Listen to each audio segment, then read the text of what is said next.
Hi there, this is going to be a super short video where I'll be showing you Typedream's version history feature. Version history allows you to revert back to a previous iteration of a page you're working on with a few simple clicks.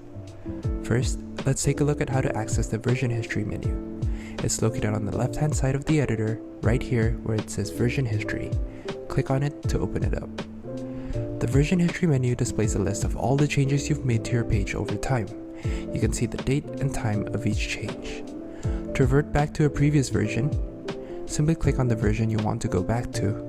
This will open up a preview of the website as it looked at the specific point in time. From here, you can revert to the version by clicking on the Restore Version button.